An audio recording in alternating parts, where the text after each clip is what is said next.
안녕하세요, 여러분. 팽이나 태풍, 아니면 밤하늘의 거대한 은하를 본 적 있으세요? 이 모든 것들의 공통점이 뭔지 아시나요? 바로 회전한다는 겁니다. 우리 주변, 아니 이 우주 전체가 사실 회전으로 가득 차 있거든요.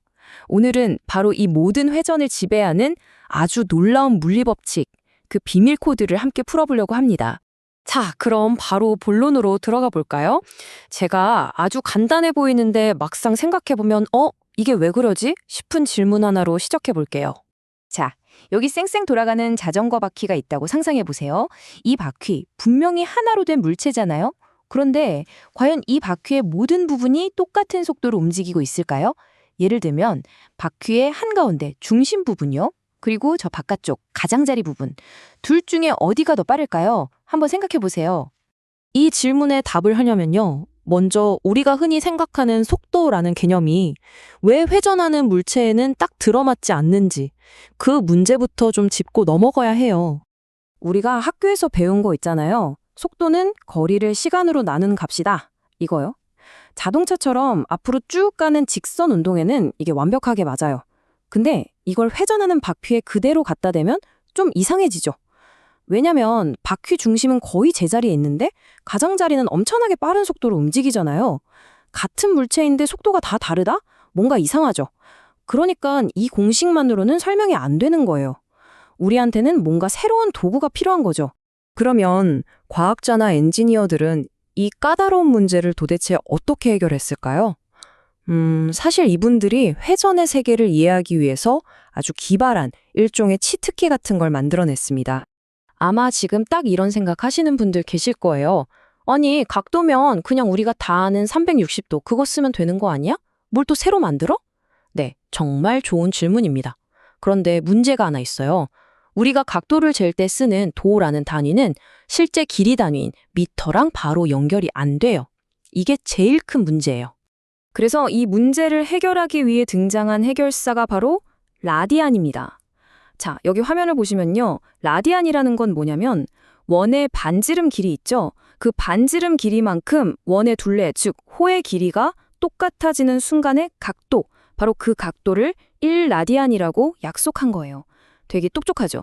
반지름이라는 실제 길이를 기준으로 각도를 새로 정해버리니까 이제 각도와 거리가 자연스럽게 하나로 연결될 수 있게 된 겁니다. 네, 맞아요. 바로 이 라디안이 각도를 거리로 바꿔주는 물리학자들이 쓰는 비밀 암호 같은 거예요. 회전하는 모든 것의 비밀을 푸는 마스터키라고 할 수 있죠. 자, 이제 우리 손에 이 강력한 암호 라디안이 쥐어졌습니다. 그럼 이걸 가지고 회전을 완벽하게 설명하는 새로운 규칙들을 한번 세워볼까요? 첫 번째 규칙부터 볼게요. 이제 우리는 얼마나 멀리 갔나가 아니라 얼마나 돌았나 이걸 잴 거예요. 예를 들어 CD가 획 돌 때 CD 중심에 있는 점이나 저기 가장자리에 있는 점이나 같은 시간 동안 돌아간 각도는 완전히 똑같겠죠? 그쵸? 이걸 물리학에서는 좀 있어 보이는 말로 각변위라고 부릅니다. 그러면 얼마나 빨리 도는지는 어떻게 말할 수 있을까요? 이것도 간단해요. 방금 말한 그 돌아간 각도를 시간으로 나눠주기만 하면 됩니다. 이게 바로 회전 세계의 속도, 각속도라는 개념이에요. 말 그대로 1초에 몇 도, 아니 몇 라디안을 회전하느냐 이거죠? 근데 회전이 항상 일정하지는 않잖아요? 점점 빨라질 수도 있고 느려질 수도 있죠. 마치 자동차 운전할 때 엑셀을 밟거나 브레이크를 밟는 것처럼요. 바로 이 회전 속도의 변화를 각 가속도라고 부릅니다. 쉽죠? 자, 여러분, 바로 이 표가 오늘 내용의 하이라이트라고 할 수 있습니다. 한번 보세요.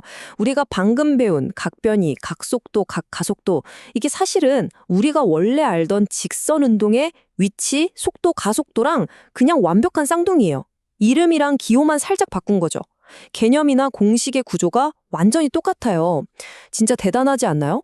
복잡한 회전 현상을 이렇게 우리가 아는 걸로 똑같이 바꿔서 설명할 수 있다는 게 물리학의 진짜 매력이 이런 데 있는 것 같아요. 자, 그럼 이제 우리가 배운 이 새로운 규칙들을 가지고 맨 처음에 던졌던 그 질문 있죠. 자전거 바퀴. 그 질문의 답도 찾아보고 이게 실제 우리 생활이랑 산업에서 얼마나 중요한 건지도 한번 알아볼게요. 네, 첫 질문의 정답을 공개합니다. 바로 바퀴의 가장자리가 훨씬 더 빠릅니다. 왜 그럴까요? 자, 바퀴의 모든 부분은 똑같은 각속도로 돌아요. 즉, 같은 시간에 같은 각도로 움직이죠. 하지만 한 바퀴를 도는 동안 이동해야 하는 실제 거리를 생각해보면 바깥쪽 점이 훨씬 더 먼 길을 가야 하잖아요. 그쵸? 그러니까 우리가 흔히 말하는 속도, 즉 선속도는 중심에서 멀어질수록 빨라질 수밖에 없는 겁니다. 이게 그냥 재미로 풀어보는 퀴즈가 아니에요. 생각해보세요. 전기 모터나 컴퓨터 하드디스크처럼 정말 눈에 보이지도 않을 만큼 어마어마한 속도로 회전하는 기계들이 있잖아요. 이런 걸 설계할 때 이 원리는 거의 생존의 문제예요. 왜냐면 바깥쪽으로 갈수록 속도가 엄청나게 빨라지면서 받는 힘, 즉 스트레스가 어마어마해지거든요. 이걸 제대로 계산해서 설계하지 않으면 그냥 공중에서 산산조각 나버리는 겁니다. 그러니까 오늘 이야기의 핵심은 바로 이거예요. 회전 운동, 겉보기엔 되게 복잡하고 어려워 보이지만 라디안이라는 마법 같은 도구를 써서 각도를 길이로 바꿔주기만 하면 우리가 이미 잘 알고 있는 직선 운동이랑 똑같이 다룰 수 있다는 거, 훨씬 더 쉽고 간단하게 계산하고 제어할 수 있게 되는 거죠. 자, 오늘 우리는 물체가 어떻게 회전하는지에 대한 비밀 코드를 풀어봤습니다. 그런데 한 가지 질문이 남죠. 애초에 가만히 있는 물체를 돌게 만드는 그 힘은 도대체 뭘까요? 다음 시간에는 바로 이 회전을 만들어내는 근본적인 힘, 토크의 비밀을 함께 파헤쳐보도록 하겠습니다.